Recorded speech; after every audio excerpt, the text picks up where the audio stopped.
The wind in Box Canyon didn't just blow, it scoured. Late October, and the first snow came sideways, fat flakes turning to ice pellets that stung like birdshot. Temperature dropping fast, maybe 28 and headed lower. I heard Echo before I saw what had him worked up. My German shepherd don't bark unless something's wrong. He stood at the canyon overlook, his gray coat bristling, and the sound coming out of him was pure alarm. I walked over, boots crunching through the fresh snow, wheelchair tracks, fresh ones cut deep in the mud before it froze. They led right to the edge. Below, maybe 20 feet down on the access road, a little girl in a broken wheelchair, her lips blue, ice crystals in her blonde hair. She wasn't moving much. The cold was taking her. I didn't think. I climbed down, Echo right behind me.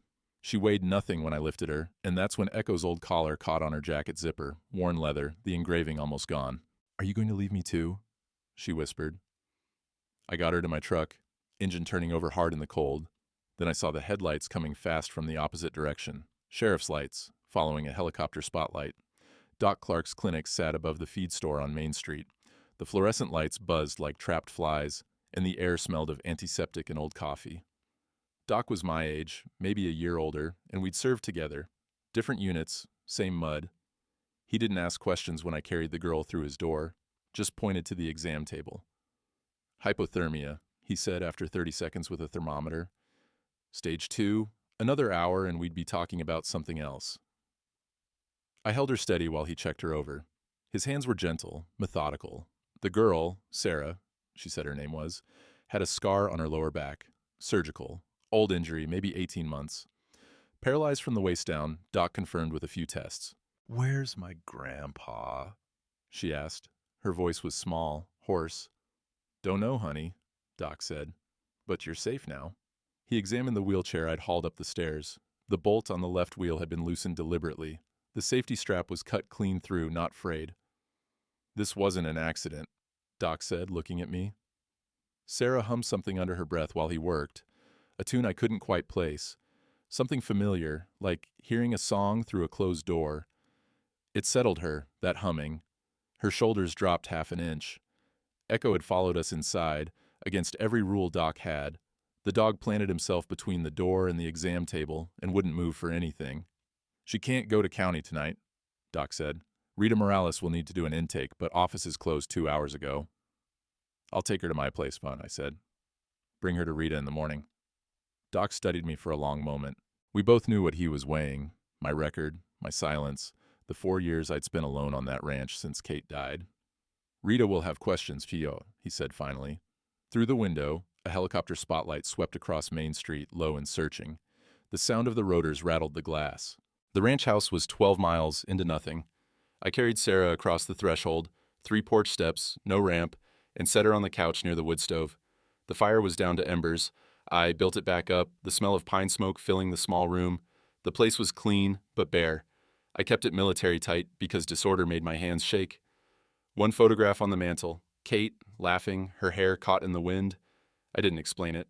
I heated a can of beef stew on the wood stove, poured it into a bowl, and brought it to Sarah. She ate like she'd been starving, which maybe she had been. Her hands shook, and halfway through she spilled soup on the quilt draped over her lap. Kate's quilt, the one with the star pattern. She froze. Her whole body went rigid. "I'm sorry," she whispered. I'm sorry. "It's just cloth," I said. "You're okay." She looked at me like I'd spoken a language she didn't know. Then slowly, she picked up the spoon again. Echo lay at her feet, his big head resting on her lap. He wouldn't eat his own food until I gave him the command, and even then, he kept one eye on her. "Can I stay here?" she asked. "Tonight, yes," I said. "Tomorrow, we'll see." She nodded, then started humming again. That same tune from the clinic. This time I caught it.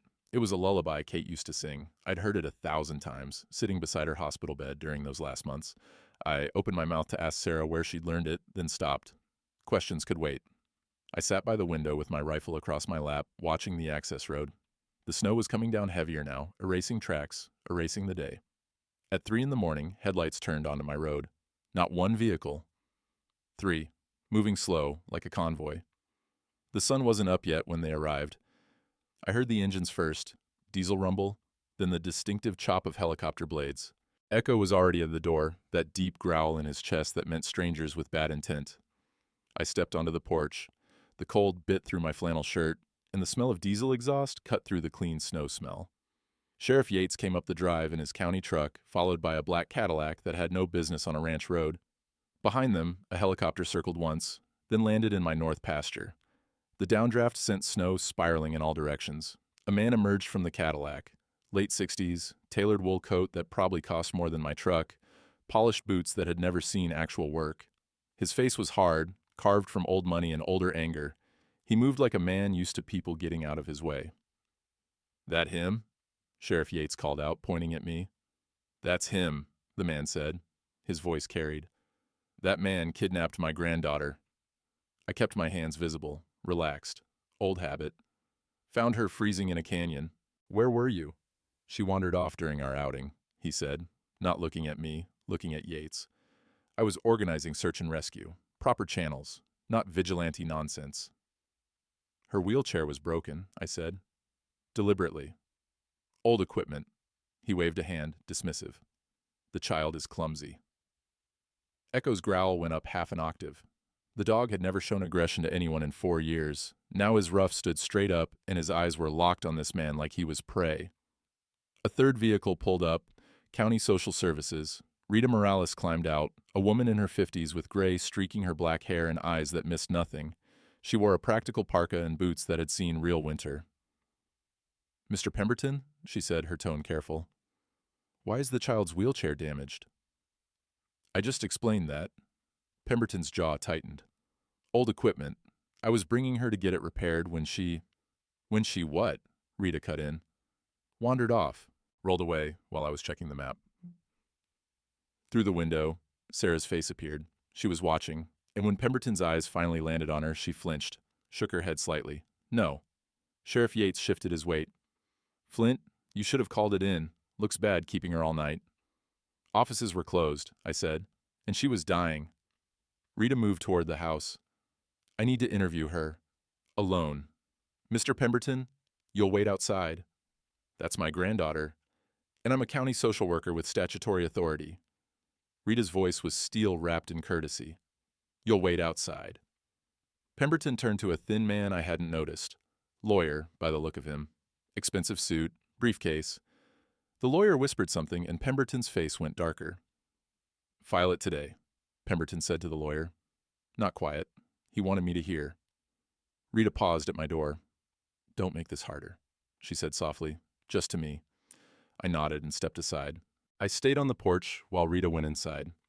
Through the window, I could see her sitting beside Sarah on the couch. Echo had followed Rita in, positioning himself between Sarah and the door. The dog's ears were up, alert. Pemberton paced beside the Cadillac, talking into a satellite phone. His voice carried in the cold air. "Emergency custody petition. File it at opening. I want that child removed from that property by noon." The lawyer was taking notes. 15 minutes passed.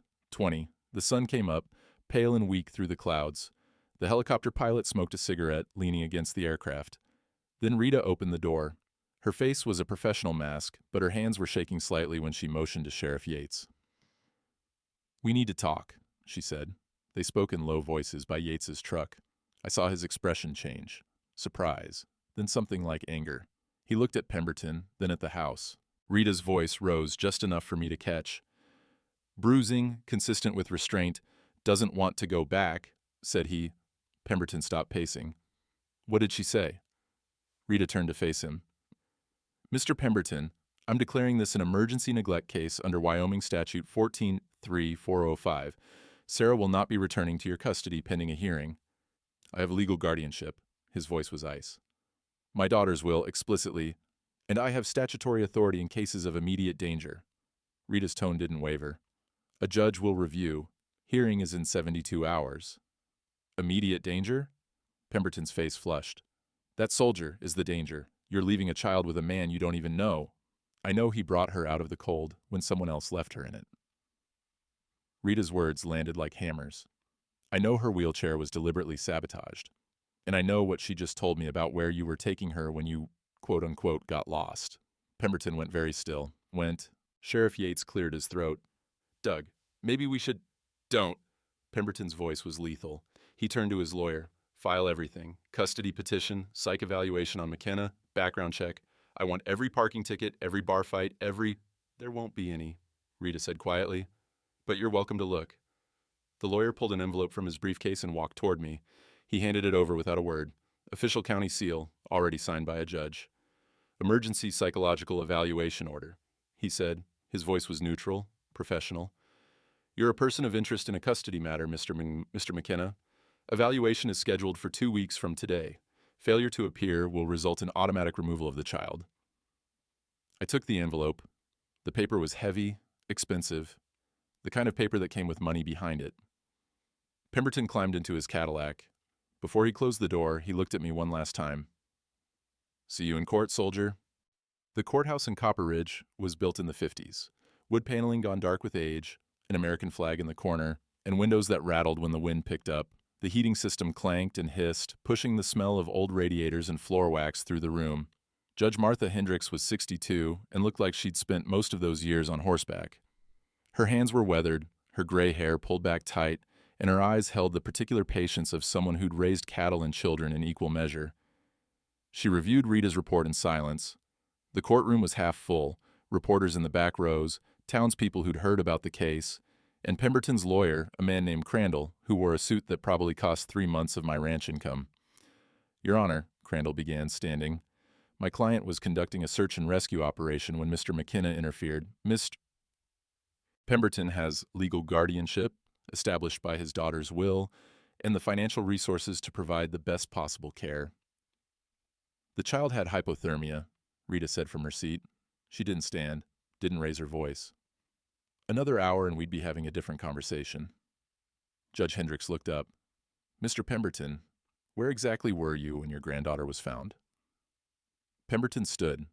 He'd changed into a dark suit, trading the ranch costume for courtroom armor. I was coordinating with local authorities, Your Honor. I had called in helicopter support. After how long? A pause. I'm not certain of the exact timeline. The child was found at approximately 8 p.m., Rita said. Mr. McKenna brought her to Dr. Clark's clinic by 8:30. Your helicopter didn't arrive at the ranch until 3 a.m. That's 6.5 hours. I was searching the canyon, Pemberton said. His voice was controlled, but something underneath it wasn't. The terrain is difficult. I'm not a young man. Judge Hendricks made a note. Dr. Clark, you examined the child? Doc stood from the front row. Yes, ma'am. Stage 2 hypothermia, malnutrition, old bruising on her upper arms consistent with restraint in a wheelchair that had been deliberately disabled. Deliberately? Bolt was loosened with a tool, not wear and tear. Safety strap was cut clean through. The courtroom went quiet, except for the radiator's hiss. Mr. Pemberton, the judge said, do you have an explanation for the wheelchair's condition?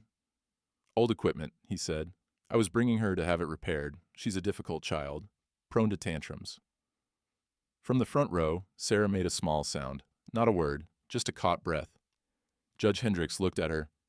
Sarah, would you like to say something? Sarah shook her head, then stopped. She looked at me, then at Rita, then back at the judge. Her hands were twisted in her lap.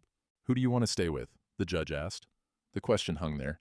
Crandall shifted in his seat, opened his mouth to object, and the judge raised one hand without looking at him. The man with the dog, Sarah said. Her voice was barely audible. He didn't leave me. Pemberton's face went to stone. His jaw clenched so tight I could see the muscle jump. But he didn't look at her, wouldn't look at her. Judge Hendricks set down her pen. Temporary guardianship to Mr. McKenna, 90-day review period. Mr. Pemberton, you're granted supervised visitation 2 hours per week at a location to be determined by Ms. Morales. We'll reconvene in 90 days to assess permanent placement. Crandall stood immediately. Your Honor, my client has significant resources. He can provide private medical care, adaptive equipment, educational opportunities. And she has frostbite, Judge Hendricks said. From being left in a canyon. Sit down. The gavel came down with a crack that echoed off the wood paneling. Outside, the wind had picked up. Snow swirled across the courthouse steps and the cold cut through my jacket. Rita walked beside me, Sarah in her wheelchair between us. Echo pressed close to Sarah's side, his warmth a solid presence. Pemberton's lawyer was already on his phone, pacing by the Cadillac. I caught fragments. Property records, liens, mortgages. Find something. Rita heard it too. She leaned close as we reached my truck. He'll appeal, and he'll come at you sideways. Check your ranch paperwork. Thanksgiving came 2 weeks later. I hadn't been to Reverend Stone's community meal in 4 years, not since Kate died. Didn't see the point. But Sarah had asked, quiet and careful, like asking was a risk. Can we go where other people are? So we went. The church basement smelled like roast turkey and coffee that had been brewing too long. The tables were mismatched, covered in donated tablecloths, and the room was packed with ranchers and their families. Folks from town, people who spent their lives spread out across hard country and came together maybe 3 times a year. Heads turned when we walked in. Conversations paused. I felt it like a weight, the attention, the judgment forming. Sarah felt it too. Her hands tightened on the wheelchair rims. Then Mabel Hutchins, 63 and built like a fence post, broke the silence. Well, Flint McKenna, she said, her voice carrying, about time you came back to the living. The tension cracked. People started talking again, passing dishes, making space. We sat with Rita at one of the long tables. Sarah was between us and Echo lay underneath, his head on her foot. Other kids kept glancing over, curious, some shy, some bold enough to ask questions. Why's your chair got wheels? I can't walk. My legs don't work. Does it hurt? Not anymore. Simple questions, simple answers, no pity in them, just the straightforward curiosity of children who hadn't learned to pretend yet. Reverend Stone said the blessing, for those who've lost and those who've found, for those who carry grief and those who carry hope, for food and shelter and the stubborn grace of another day. Amen came from 40 voices. Halfway through the meal, Echo begged for turkey scraps, doing his best pitiful dog impression. Sarah laughed, a real laugh, bright and surprised, like she'd forgotten she could. The sound cut through the room's noise, and I realized it was the first time I'd heard it. Doc Clark pulled me aside while people were getting pie. You planning on keeping her? Ain't up to me, I said. Judge will decide. Then make it up to you. He looked back at Sarah, who was feeding Echo under the table. Show them she belongs. Mabel appeared with coffee. My late husband was a welder, she said. Still got his equipment in the shed, if you ever need anything. Torch, tanks, the whole setup. I nodded, not sure why she was offering. Sometimes, she said, a man needs to build something that'll last. The windows were fogged from the heat and bodies. Through the condensation, I could just make out a black Cadillac parked across the street. Pemberton sat in the driver's seat, watching. He didn't come in, didn't approach, just watched. That night, back at the ranch, I checked the mailbox. One envelope, heavy paper, official county seal. Final notice. Foreclosure proceedings initiated. 90 days to full payment. Balance, $47,000. The same 90 days as the custody review. Copper Ridge Bank and Trust was a brick building that had survived 2 generations of boom and bust. The fluorescent lights hummed overhead, casting everything in a cold blue-white. The air smelled like old paper, and the burnt coffee smell of a pot that had been sitting too long. Gretchen Walsh, the bank manager, was in her 50s, with tired eyes and hands that moved papers like they weighed more than they should. She'd gone to school with Kate. At the funeral, she'd brought a casserole and hadn't said much. I'm sorry, Flint, she said now, sliding the folder across her desk. Your note was sold. I opened it. The numbers swam for a second before settling into focus. I've been making payments for 6 years, I said. $380 a month. Never missed one. I know. Her voice was careful. It's legal. There's a balloon payment clause in the original contract. The new owner is exercising it. I flipped to the signature page. Pemberton Holdings, LLC. The room got very quiet. Just the hum of the lights and the distant sound of a typewriter from the back office. He bought my debt. 2 weeks ago. Gretchen looked down at her hands. I couldn't stop it, Flint. It's business, legal business. I read the terms again, making sure I understood. Original loan, $52,000 from 1968, right after Kate's medical bills had cleaned us out, paid down to $47,000 over 6 years. Monthly payments I could manage. $380 from cattle sales, hay contracts, the occasional welding job in town. But $47,000 in 90 days? I had maybe $3,000 in checking. The ranch was worth $85, maybe $90 if the market was good, but selling takes time, months. And that was the point. He's going to foreclose, I said. Then offer to buy it. Gretchen's voice was barely above a whisper. For pennies on the dollar. I've seen it before. I stood. The chair scraped against the linoleum, loud in the small office. Outside, I used the payphone by the post office. The metal was cold against my ear, and diesel exhaust from a passing truck mixed with the smell of snow coming. Rita picked up on the third ring. Morales. He bought my ranch debt, I said. Pemberton, he's calling the balloon payment. A long pause. I heard papers shuffling on her end. It's leverage, she said finally. Rancher Sarah. He's going to make you choose. I figured. Flint, listen to me. I'm checking something. Your psych evaluation, stay by the phone. She hung up. I stood there holding the receiver, watching my breath cloud in the cold air. The phone rang 20 minutes later. Your evaluation's been moved up, Rita said. No preamble. Tomorrow. Pemberton's lawyer requested expedited review. The county mental health office was on the second floor of a building that smelled like industrial cleaner and old carpet. Dr. Carlson was maybe 50, thin, with wire-rimmed glasses and the kind of face that gave nothing away. By the book, clinical. The evaluation room had no windows, fluorescent lights, a desk, 2 chairs, standard protocol for returning vets, questions I'd answered a dozen times at the VA. Do you experience nightmares, Mr. McKenna? Yes. How often? 2, 3 times a week. Describe them. I did. The ambush outside Da Nang, the smell of burning diesel and something worse, the sound my lieutenant made when the shrapnel hit him, standard trauma, nothing I hadn't told VA doctors before. Do you experience hypervigilance? Yes. Can you describe situations that trigger it? Crowds, loud noises, helicopters. Are you currently on any medication? No. But you were prescribed something previously? Valium, 1971-72 for panic attacks. Nick. Why did you stop? Made me foggy, couldn't work. Dr. Carlson made notes. His pen scratched against paper, steady and mechanical. The room was too warm. I could feel sweat starting under my collar. How do you cope with intrusive thoughts? Routine. Physical work. Staying busy. Do you avoid social situations? Yes. Do you own firearms? The question shift was subtle, but I felt it. Yes. I'm a rancher. How many? 3, rifle, shotgun, pistol. Where do you keep them? Locked cabinet. Ammunition separate. More notes. Then the door opened. Crandall, Pemberton's lawyer, walked in carrying a briefcase. Behind him, a younger man with a camera. Behind him, a woman I recognized from the county paper. Dr. Carlson looked up, frowning. This is a private evaluation. Court observer provision, Crandall said, setting his briefcase on the desk. Public interest case. The evaluation is open record. That's highly irregular.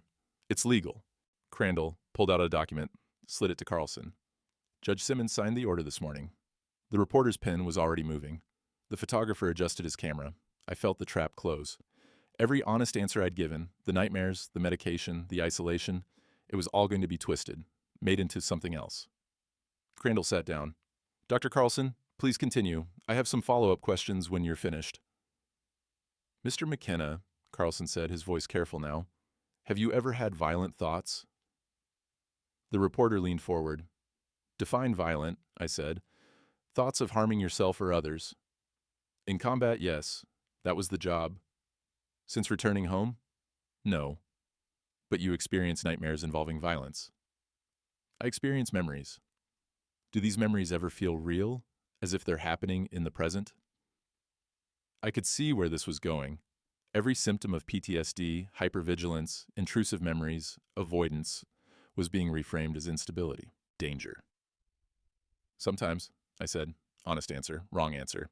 The camera flash went off. I flinched, just a twitch, barely visible, but the photographer caught it. He lowered the camera, grinning. Crandall opened his briefcase. Dr. Carlson, I'd like to submit Mr. McKenna's VA medical records for your review. He pulled out a thick file. History of violent nightmares requiring sedation, medication for what the VA termed acute psychological distress, multiple notations of paranoid behavior and difficulty with authority figures. Those records are confidential, I started. They were subpoenaed, Crandall said, legally obtained for this custody matter. Rita's voice came from the doorway. This is character assassination. She'd arrived late, still in her coat. Her face was flushed with anger. This is due diligence, Crandall said. We're evaluating whether a man with documented PTSD and violent trauma history is suitable to care for a vulnerable disabled child? Dr. Carlson held up a hand. I need to consult with Judge Hendricks before proceeding further.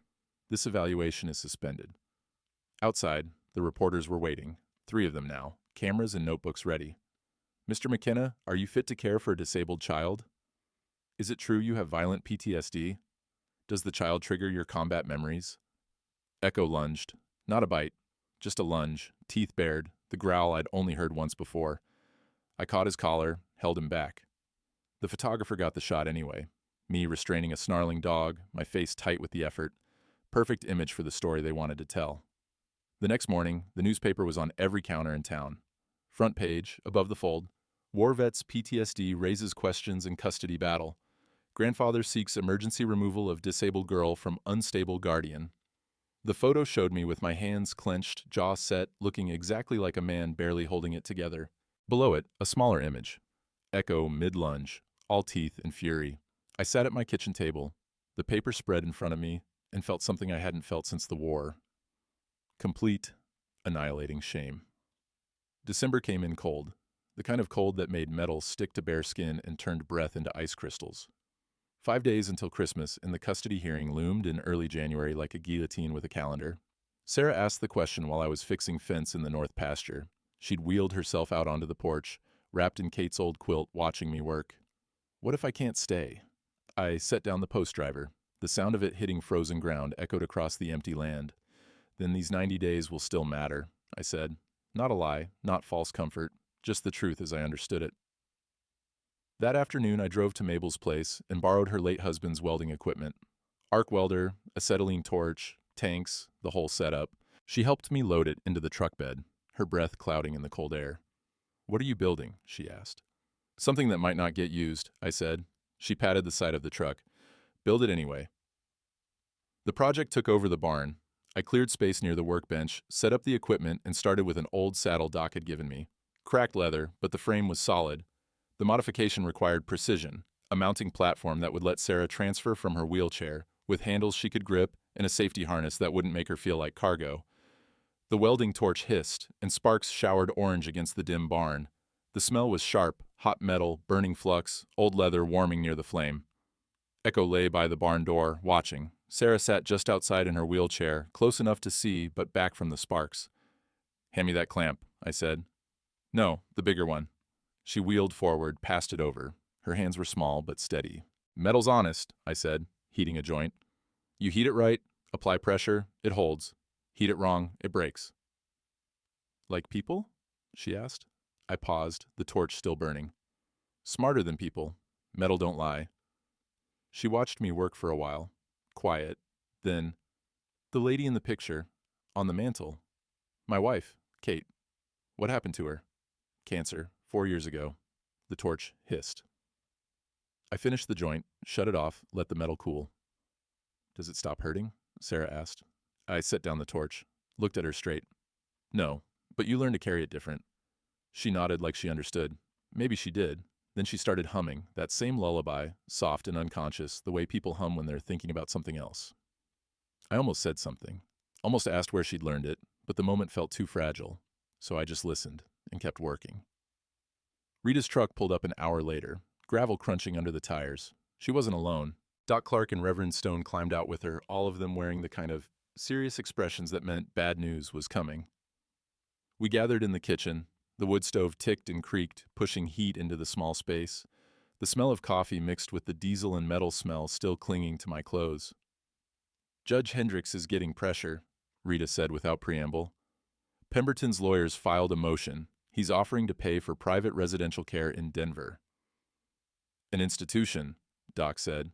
His voice was flat. They're not calling it that. Rita pulled papers from her bag. But yes, she laid out the financial argument. Sarah's physical therapy ran $45 per session, twice a week. That was $360 a month, over $4,000 a year. Wheelchair maintenance, adaptive equipment, medical supplies, it added up. My ranch cleared maybe $8,000 a year in good years after expenses. He's going to argue you can't afford her care, Rita said. The community can help, Reverend Stone said. We can fundraise, get people together. I don't take charity, I said. It ain't charity, Doc said, if we're investing in one of our own. Rita was watching me. There's something else. Pemberton wants a private meeting, tomorrow. About what? He's going to offer you a deal. Her voice was careful. Don't meet him alone, and don't take it. What's he offering? She looked down at her hands. Your ranch, free and clear, all debt forgiven, in exchange for Sarah.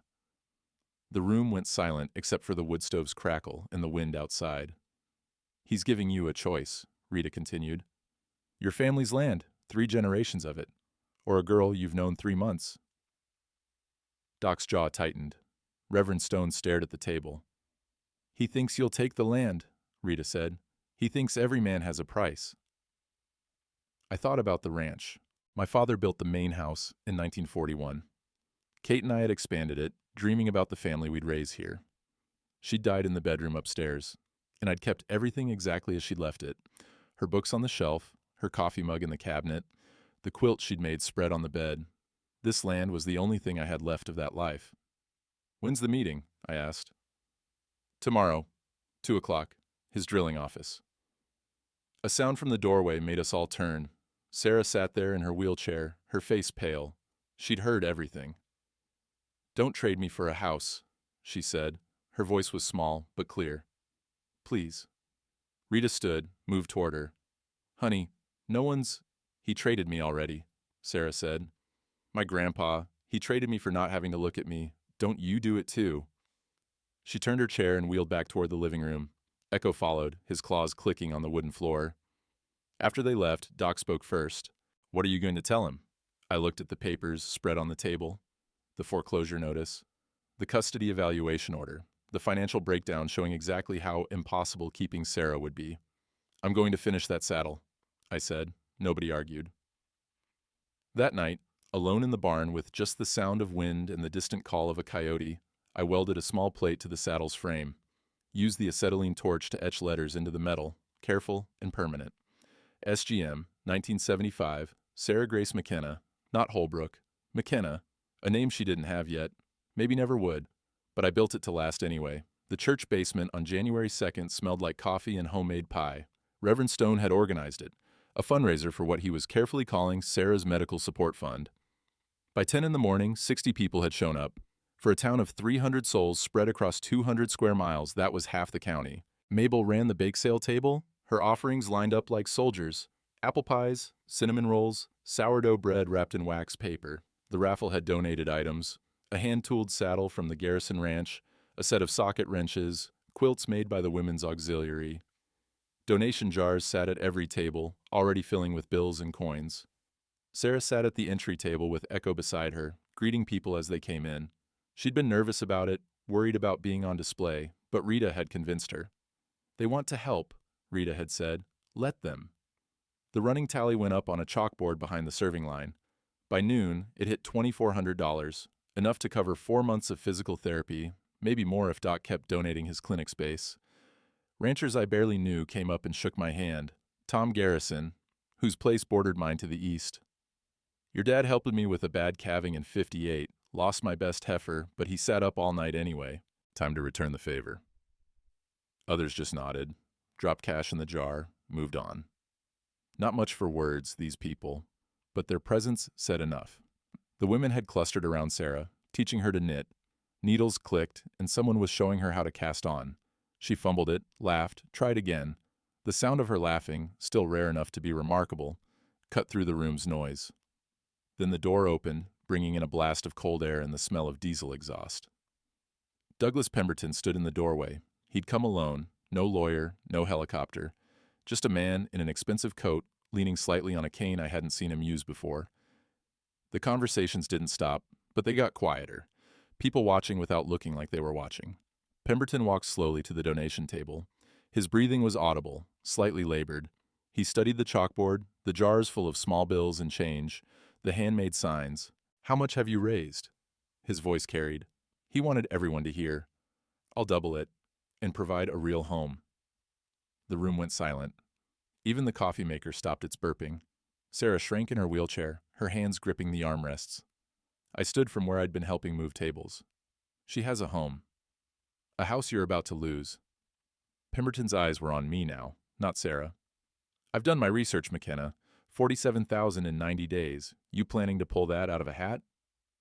Mabel appeared beside the donation table, all 5'2" of her, wiping her hands on her apron. Mr. Pemberton, if you're not here to help, the door's that way. He looked at her like she'd materialized out of thin air, a woman his money couldn't move. He opened his mouth, closed it, then turned and walked out.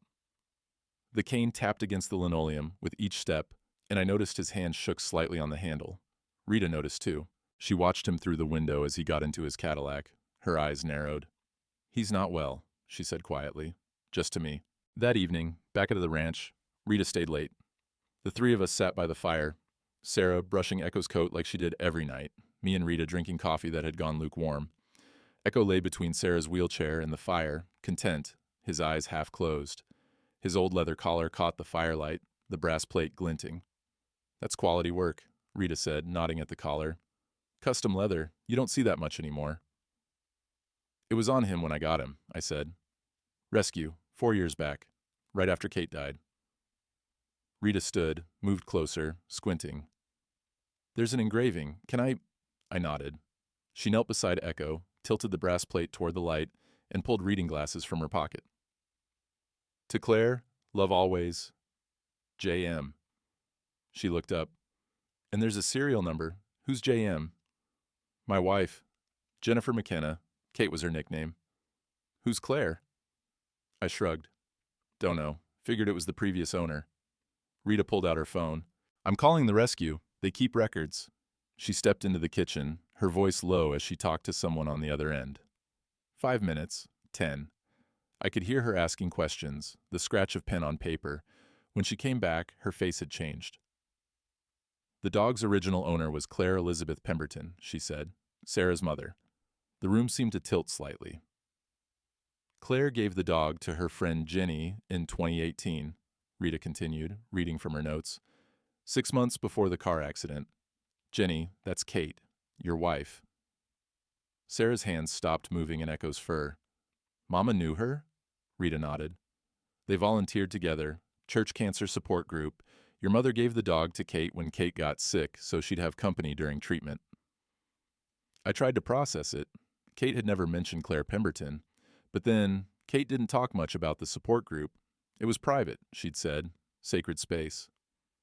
"When Kate died," Rita said, "you kept the dog. Rescue said he was mine if I wanted him. And when Claire died 2 years later, in the accident that hurt Sarah, nobody made the connection." Rita sat down hard in the chair. "Your wife and Sarah's mother were friends. The dog knew them both." Echo's tail thumped once against the floor, responding to his name in the conversation. "That's why he found her," Sarah said softly. "He was looking for Mama's daughter." The pieces fell into place. Echo's immediate attachment to Sarah, the way he'd barked like the world was ending when he found her, the protective vigilance that had never wavered. "This changes things," Rita said. She was already pulling out more papers, making notes. "Sarah isn't just a stranger you took in. She's connected to your family through Kate, through their friendship. This is legacy, Flint. Not charity, not random kindness. This is Kate's friend's daughter, and the dog brought you together." "Will it matter?" I asked. "In court?" "It matters to the narrative." Rita's eyes were bright. "Pemberton's been painting you as an unstable stranger." "But you're not. You're family by association. Kate would have wanted this. She was friends with Claire. The dog is proof." Sarah was crying quietly, her hands buried in Echo's fur. "Mama talked about a lady with a German shepherd. She said if anything bad happened, the dog would remember. I thought she was just telling stories." Doc's words from the fundraiser came back to me. Sometimes you can't see the whole pattern until you step back. "There's something else," Rita said. Her voice had gone careful. "If Claire and Kate were close, and Claire died in that accident, and Pemberton blamed Sarah for it, then why did he leave her to die?" I finished. "What's he hiding about how his daughter actually died?" Outside, snow had started falling again, soft and steady. Echo's breathing was a gentle rhythm in the quiet room. Whatever Pemberton was hiding, we just found the thread to pull. January 5th. The drilling site office sat on disputed land, the mineral rights Pemberton owned beneath my surface property. A temporary structure, aluminum siding, and small windows surrounded by survey stakes and equipment that smelled of diesel and disturbed earth. Pemberton looked older than he had at the fundraiser, thinner. The cane wasn't for show. He leaned on it heavily, and when he sat down behind the makeshift desk, his breathing was labored. Crandall was there, briefcase open, documents already prepared. "Mr. McKenna," Pemberton said. No greeting, just my name like an accusation. "Let's not waste time. You know why you're here." I stood. Didn't sit when they offered the chair. Crandall slid 3 documents across the desk. First, ranch deed, transferred free and clear to you, all debt forgiven. Second, $50,000 cash deposited to your account upon signing. Third, voluntary relinquishment of guardianship. I picked up the first page. The paper was heavy, expensive. Real estate transfer, already notarized on Pemberton's end, just needed my signature. "Sarah goes to Meadowbrook Academy in Denver," Pemberton said. "Best residential facility in the region. Round-the-clock medical care, physical therapy, adaptive education programs." "That's an institution," I said. "It's a solution." Pemberton's voice was cold, controlled. "She'll be cared for by professionals, not a broke rancher with PTSD who can't afford her medications." I set the papers down. "Why do you hate her so much?" The question landed like a stone in still water. Crandall shifted in his seat. Pemberton's jaw tightened, and for a long moment he said nothing.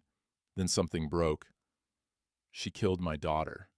His voice cracked. Not loud, worse than loud. It was the sound of something that had been locked away too long. Claire was driving Sarah to another specialist appointment, another doctor who was going to tell us the same thing. Nothing could be done.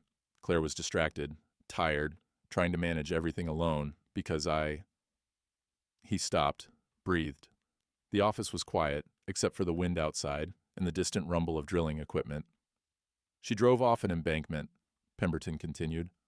"One moment of distraction. The car rolled twice. Claire died on impact. Sarah lived, with more problems than she started with." "Your daughter was an adult making her own choices," I said. "If Sarah had never been born, Claire would still be here." Each word was precise, surgical. If Sarah had been normal, Claire wouldn't have spent every waking hour driving to appointments, fighting with insurance companies, fighting with me about experimental treatments we both knew were nonsense. "So you left her in the cold to finish what the car started." Pemberton didn't deny it. He looked at me with eyes that held no remorse, just exhaustion. "I can't look at that child," he said, "without seeing Claire's casket." The heater clicked and rattled. The smell of burnt coffee drifted from a pot on a hot plate in the corner. Crandall cleared his throat. "The offer expires in 24 hours. The custody hearing is in 48 hours. Judge Hendricks has expressed concern about your financial ability to provide adequate care." I looked at the documents again. 47,000 in debt, gone. 50,000 cash, enough to run the ranch for 5 years, make repairs, maybe expand the herd. And the land, Kate's land, our land, secure. All I had to do was walk away from a 9-year-old girl who'd been left to freeze by the man now offering me freedom. "You love that ranch," Pemberton said. His voice was quieter now, almost reasonable. "Your father built it. Your wife died there.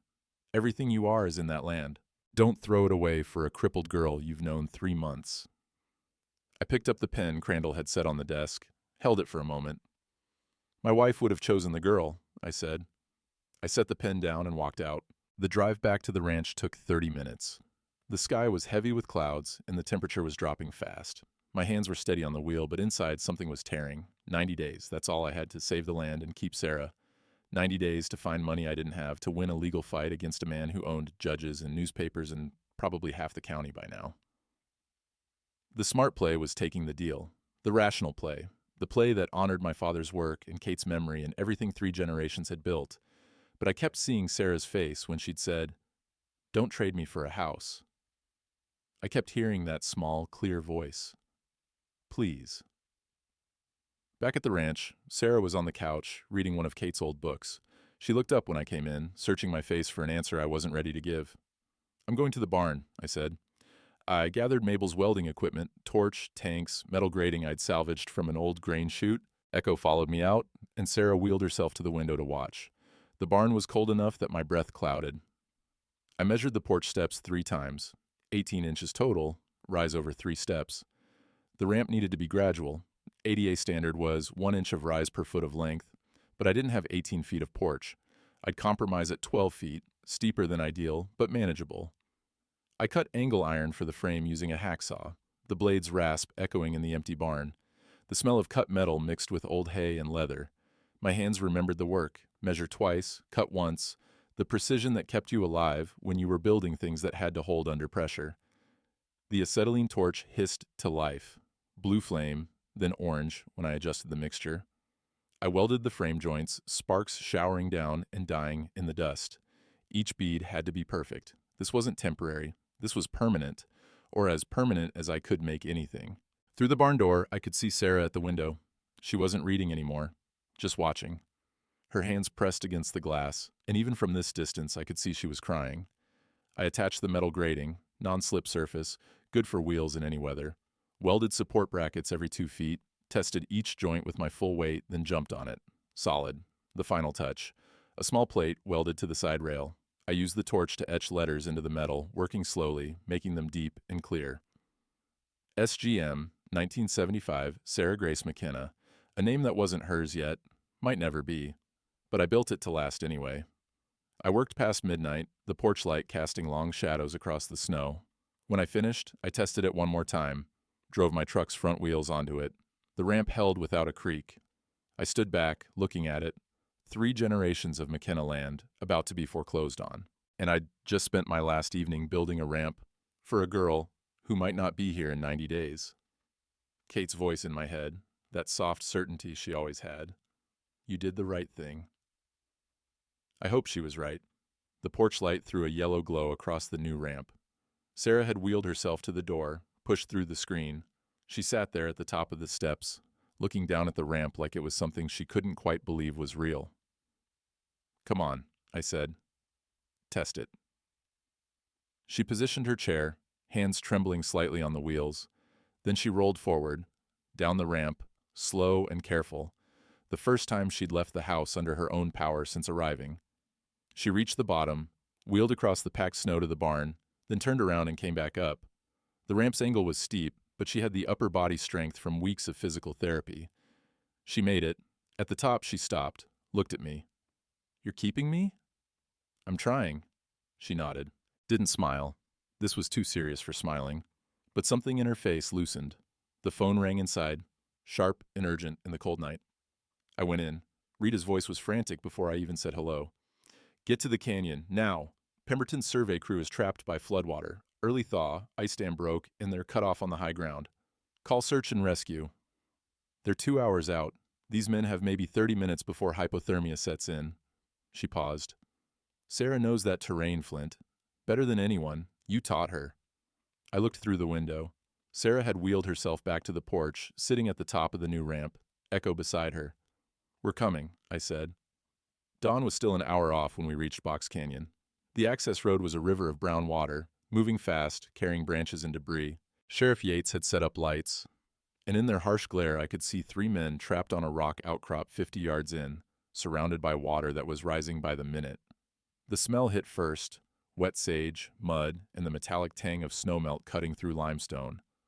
The sound was worse, the roar of water, constant and hungry, punctuated by the crack of ice breaking upstream. Pemberton stood beside his Cadillac, one hand pressed to his chest, the other gripping his cane. His face was gray in the portable lights. My men are up there, he said when he saw me. Then he saw Sarah in the truck, and his face twisted. I lifted her out, set her in the modified saddle I'd strapped to my steadiest horse. The Christmas project, finally put to use. She gripped the handles, and I secured the safety harness. There's a high ground exit on the north ridge, Sarah said. Her voice was steady, clearer than I'd heard it. But you need to know where the handholds are. Sheriff Yates looked skeptical. You can't exactly climb. I can rope, Sarah said, and I know where the water won't reach. I swung up behind her, Echo at the horse's flank. Rita appeared with rescue rope and a first aid kit. Show us, I said to Sarah. She pointed. Left at the split rock. Stay above the cottonwood line. The current's strongest in the channel, but there's a shelf about 3 feet under the surface. The horse can cross there. We moved into the water. It was cold enough to make the horse dance, but he steadied. Sarah called directions. Angle right. There's a drop-off at 10 feet. Keep upstream of that dead pine. She'd learned this land in 3 months. I taught her to read the canyon walls, the high water marks, the places where the rock changed color. Now she was teaching me back. We reached the outcrop. 3 men, soaked and shaking, one had a swollen ankle, couldn't put weight on it. Rope around your chest, I told the injured man. Under your arms, I'm going to pull you across. My hands worked automatically, combat rescue training, muscle memory from a different life. The hypervigilance that had been weaponized against me in that courthouse was now the only thing keeping these men alive. I tracked the water level, the debris field upstream, the sound of the ice dam groaning. Sarah directed the rope placement. Tie off to that boulder. The current will swing him, but the eddy behind that rock will catch him. She was right. We got the first man across. Then Echo barked, sharp, urgent, warning. Sarah's head snapped up. The debris dam upstream. It's breaking. We have maybe 3 minutes. How do you know? Sheriff Yates called from the bank. The sound changed, and the water just dropped 6 inches. That means it's backing up behind the dam. I looked. She was right. The water level had fallen slightly, the calm before the surge. Alternate route, Sarah said, pointing, up and over the north face. There's a game trail, but we have to go now. No time to argue. I got the other 2 men mounted, one behind Rita on her horse, one walking with the sheriff supporting him. We climbed. The trail was barely visible, more memory than path. Sarah called it out. Right at the juniper, watch for loose rock at the switchback. There's a handhold on the left side of that boulder. She'd been here once, maybe twice. She'd paid attention. We crested the ridge just as the dam broke. The sound was like a freight train, deep, grinding, unstoppable. A wall of water 8 feet high crashed through the canyon below, carrying whole trees, boulders, everything that had been in its path. Where the men had been standing was now under 12 feet of churning brown water. Pemberton watched from the road below. He'd seen everything. Sarah directing the rescue, reading the terrain, calling the shots that saved his men. His crippled, helpless burden of a granddaughter had just done what his money couldn't. The injured man gripped my shoulder as we descended the safe side of the ridge. Your daughter's extraordinary, he said. I didn't correct him. Pemberton collapsed 20 minutes later. Chest pain, his breathing ragged and shallow. The ambulance came screaming up the canyon road, and they loaded him onto a gurney. Before they closed the doors, he looked at Sarah. She was still in the saddle, wrapped in an emergency blanket, her hair plastered to her head with snow-melted mud. Your mother would be proud, he said. Then the doors closed and the ambulance pulled away, lights flashing red and blue across the snow. January 9th. The courthouse was packed, every seat filled, people standing in the back. The rescue had made the papers, front page this time, with a photo of Sarah on horseback, directing the operation. Different story than the last one. Pemberton appeared via video link from his hospital bed. Heart attack, they'd said. Emergency surgery. The prognosis wasn't good, but he'd refused to postpone the hearing. Judge Hendricks reviewed the updated reports. Rita's custody evaluation, glowing. Doc Clark's medical assessment showing Sarah thriving. The community fundraiser results. The rescue documentation. Mr. Pemberton, the judge said, do you still seek custody? On the screen, Pemberton looked smaller, diminished. The hospital gown and oxygen cannula stripped away the armor of wealth and control. No, Your Honor. His voice was quiet, but it carried. I withdraw my petition. The courtroom erupted in whispers. Crandall, sitting at the defense table, looked shocked. My granddaughter doesn't need my money, Pemberton continued. She needs what Mr. McKenna has already given her. Judge Hendricks leaned forward. And what is that? A reason to be brave. His voice cracked. My daughter Claire, Sarah's mother. She taught Sarah that. I forgot. Rita presented the dog collar evidence, the connection between Kate and Claire. Pemberton listened, and something in his face shifted. They were friends, he said. I didn't know. Claire didn't tell me much those last years. I was too angry about Sarah's condition, too focused on finding treatments that didn't exist. I pushed her away. Mr. McKenna, Judge Hendricks said, do you wish to adopt Sarah Grace Holbrook? I stood. Yes, ma'am, if she'll have me. The judge looked at Sarah. Sarah, do you want Mr. McKenna to be your father?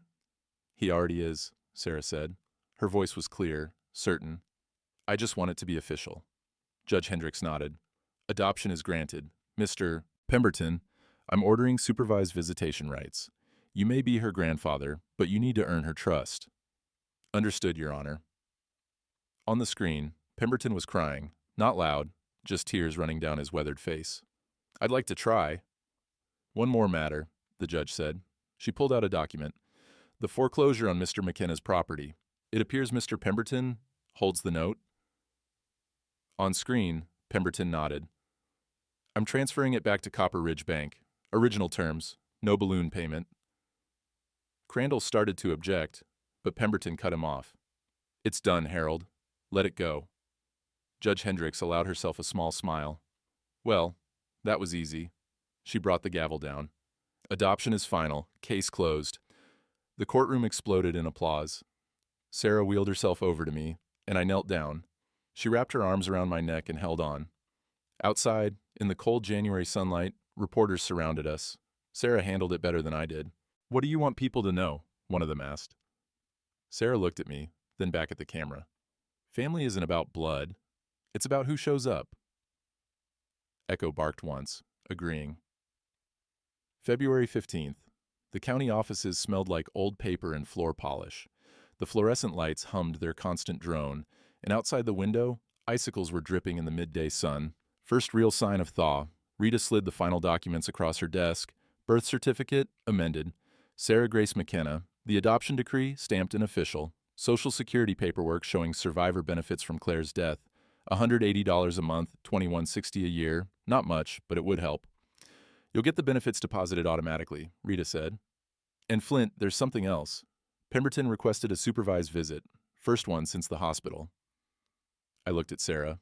She was sitting in her wheelchair beside me, tracing the embossed seal on her new birth certificate with one finger. It's your choice, I said. She nodded slowly. He can visit, but he has to be nice. Pemberton arrived at the ranch 2 days later. The cancer treatment had hollowed him out. He'd lost maybe 20 pounds. And the cane wasn't enough anymore. He used a walker, moving slowly from the Cadillac to the porch. The ramp I'd built held his weight without a sound. He carried a photo album, leather-bound, the corners worn soft with handling. He set it on the kitchen table like an offering.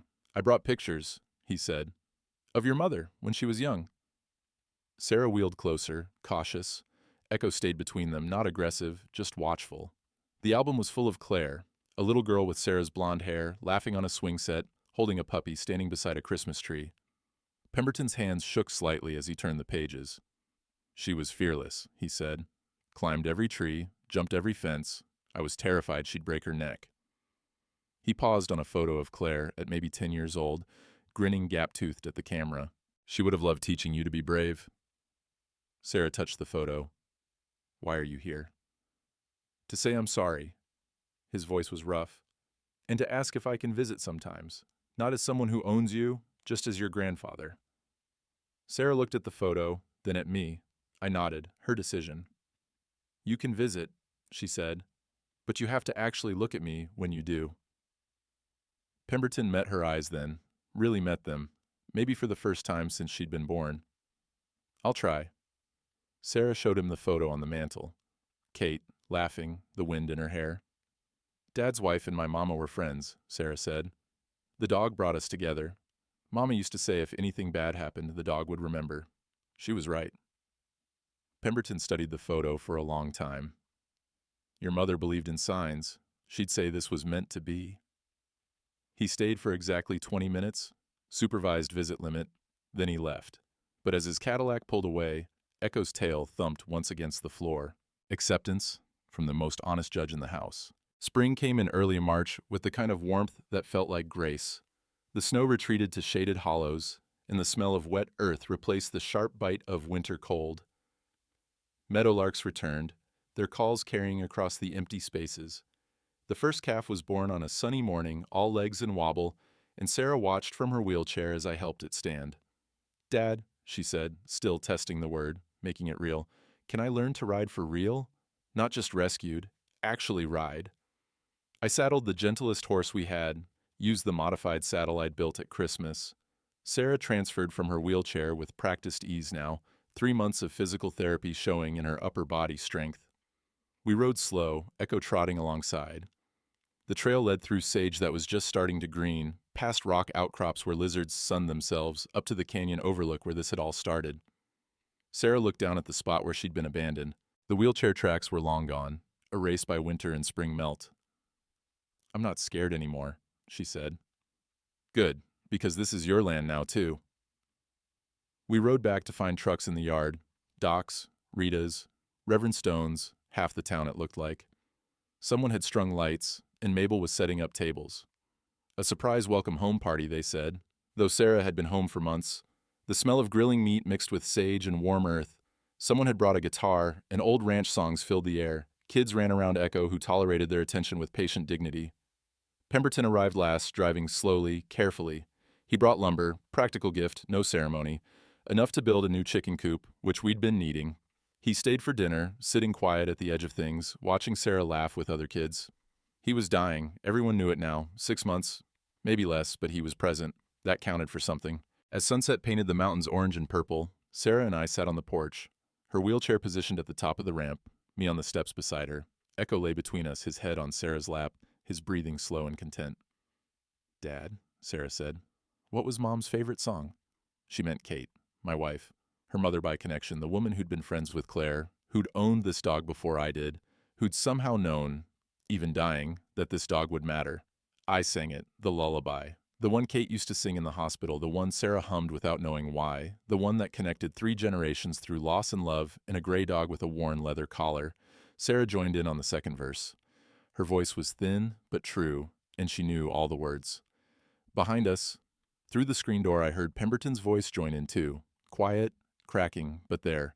The stars came out. The first spring stars, bright and clean in air that finally didn't hurt to breathe. Sarah looked at the welding equipment still set up in the barn, the torch hanging on its hook, metal scraps waiting for purpose. "Will you teach me to weld?" she asked. "Yeah," I said. "I'll teach you to weld." The meadowlarks sang their evening song. Echo's tail thumped twice against the porch boards.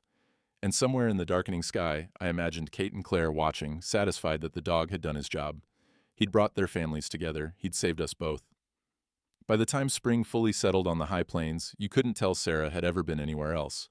Her wheelchair tracks were as permanent in the yard as mine, cutting paths through mud that would bake hard by summer. The modified saddle hung in the barn beside the regular tack, and nobody thought twice about it. She learned to weld that spring. Small projects at first, mending a gate hinge, reinforcing a fence post.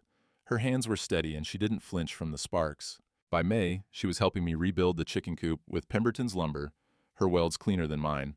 Pemberton visited every other week until he couldn't anymore. He died in September, left Sarah a trust fund for college, $250,000 held until she was 18. His will included a letter. I read it to her once, then put it away. The important part was the last line. "I blamed you for surviving. I should have celebrated it."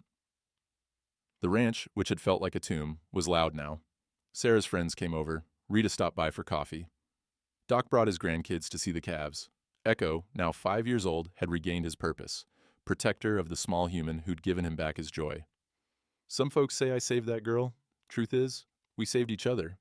And that dog, he saved us both. Turns out family ain't about who you're born to.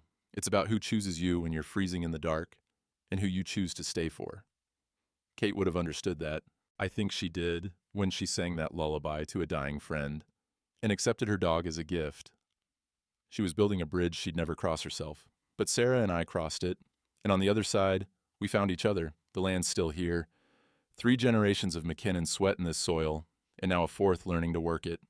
Sarah's got opinions about the cattle rotation and ideas about water conservation. She argues with me about feed schedules. It's the best sound I've ever heard.